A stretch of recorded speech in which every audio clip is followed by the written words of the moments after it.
এই রেসিপিটা মনে হয় সবাই খেতে খুবই ভালোবাসে। এত ইয়াম্মি আর টেস্টি হয়। তাই তোমাদের সাথে শেয়ার না করে পারলাম না। আগের দিন রাত্রিবেলা একটা কন্টেনারের মধ্যে প্রায় 1 পোয়া পরিমাণ দুধ রেখে দিয়েছিলাম, ফুল ফ্যাট সমেত। আর ওই দুধটা দেখেছো কতটা পরিমাণ ক্রিম হয়ে গেছে। আর সেটাকেই একটু জাল দিতে রেখে দিয়েছি। আর এদিকে কিছু ড্রাই ফ্রুটস কেটে নিচ্ছি। এখানে আমি কাজু কেটে নিচ্ছি কিছু, একদম ফাইনলি চপ করব।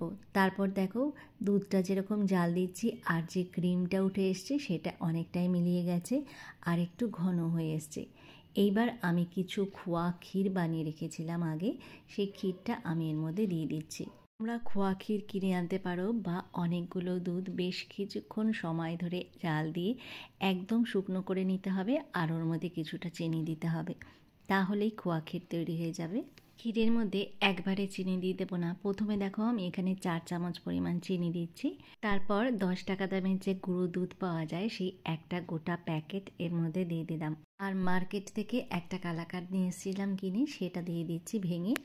এই সবগুলোকে একটু ভালো করে মিলিয়ে নেব। এই ক্ষীরটা কিন্তু একদমই লো ফ্লেমে করতে হবে আর অনেকক্ষণ সময় ধরে এটাকে নেড়েই যেতে হবে যাতে করে নিচটা একদম লেগে না যায়। তারপর দেখো আমি এর মধ্যে 2-3টে এলাচ একটুখানি কেটে তার মধ্যে অ্যাড করে দেবো। এতে করে সুন্দর একটা ফ্লেভার বেরোবে। চপ করে রাখা যে কাজুগুলো রেখেছিলাম সেগুলো এর মধ্যে অ্যাড করে দিচ্ছি। আর সব সময় কিন্তু হাতা দিয়ে নেড়ে যাচ্ছি যাতে করে নিচে লেগে না যায়। তারপর দেখো আরেকটা কালাকাঁদ অ্যাড করে দিচ্ছি। এই দুটো কালাকাঁদই অ্যাড করব আর বেশি দেব না, কারণ আমি এখানে চালের গুঁড়ো দিচ্ছি না। আর এই কালাকাঁদগুলোর মধ্যে বেশ চালের গুঁড়ো থাকে আর তার ফলে কনসিস্টেন্সিটা অনেক বেশি গাঢ় হয়ে যায়।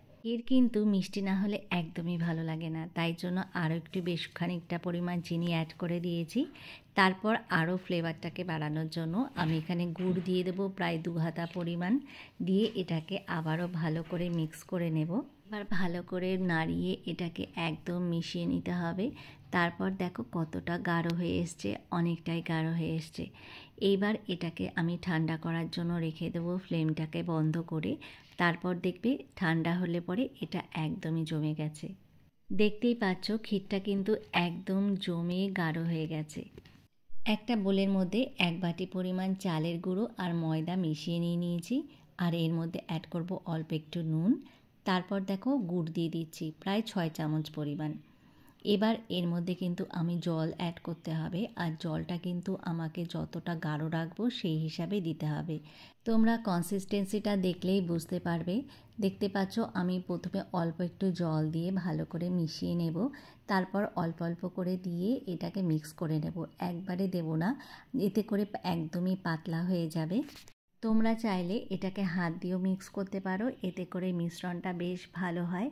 আর ব্যাটারের থিকনেসটা কিন্তু খুব একটা বেশি পাতলাও হবে না আর একদম গাঢ়ও হবে না, এই পর্যায়ে রাখতে হবে।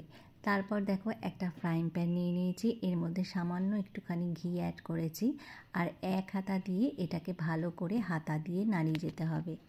তারপর যে ক্ষীরটা বানিয়েছিলাম সেটাকে সাইড দিয়ে দিয়ে দেবো। একটা সাইডেই দেব যাতে করে ফোল্ড করতে অনেকটা সুবিধা হয়। কিছুক্ষণ বাদে কিন্তু একটা সাইড ফোল্ড করে দেবো, এতে করে নরম অবস্থায় এটা করতে হবে, নইলে কিন্তু একদমই ভেঙে যাবে। ঠিক এই একই প্রসেসে সমস্ত পাটিসাপটাগুলো করে নেব। তোমরা চাইলে এটাকে অন্যভাবেও ট্রাই করতে পারো। দেখতে পাচ্ছ কত সুন্দরভাবে উঠে আসছে। আমি এখানে ঘি অ্যাড করছি, তোমরা চাইলে রিফাইন তেলও ব্যবহার করতে পারো। আর একটা দেখিয়ে দিচ্ছি, 1 চামচ দিয়ে ভালো করে ঘুরিয়ে নেবে। তারপরে এক পাশে ক্ষীরটাকে দিয়ে এরকমভাবে ফোল্ড করলেই সুন্দরভাবে উঠে আসবে।